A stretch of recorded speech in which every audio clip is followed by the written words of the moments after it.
Hello, welcome back to my channel. Today I'm gonna make sweet and sour fish with cherry. So let's get started.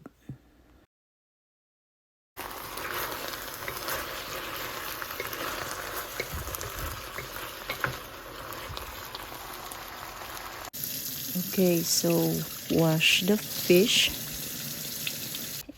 and dry with paper towel and cut in bite size.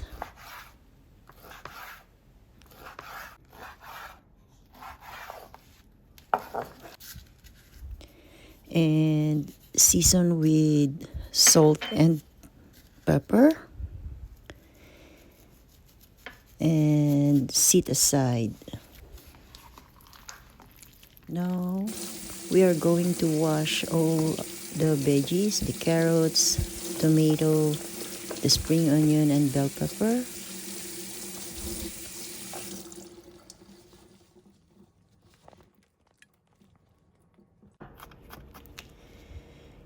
Garlic, finely chopped, and your onion just half, and the tomato, bell pepper, and spring onion cut in a bite size, and your carrots. Now we're going to prepare the batter.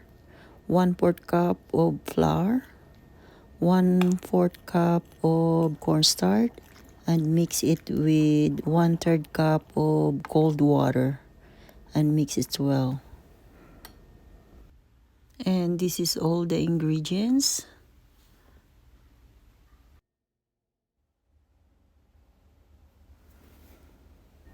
Now mix together your fish and the butter. Mix it well. For the sauce, 2 tablespoons of sugar, 1 tablespoon of oyster sauce, and 2 tablespoons of ketchup, and 4 tablespoons of vinegar. Hot oil. Pan fry the butter fish, both sides.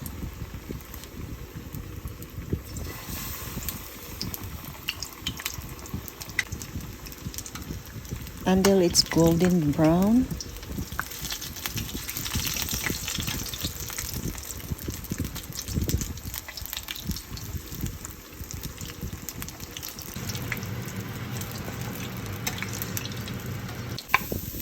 In a hot oil, sauteed garlic, tomato paste, and ginger until it's caramelized. And then add your carrots. Add a little bit of water and cover with low heat. Now the carrots is soft, add your onions, bell pepper, and your mixed sauce. Now add your fish,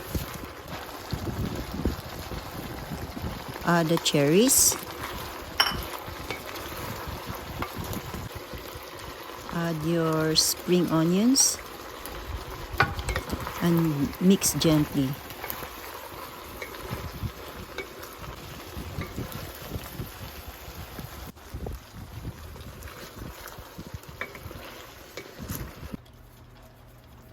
Add sesame seed, but it's optional. Now the sweet and sour fish with cherry is ready to serve.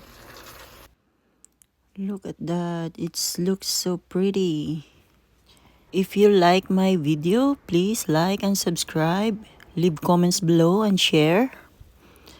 And See you on my next recipe. Bye!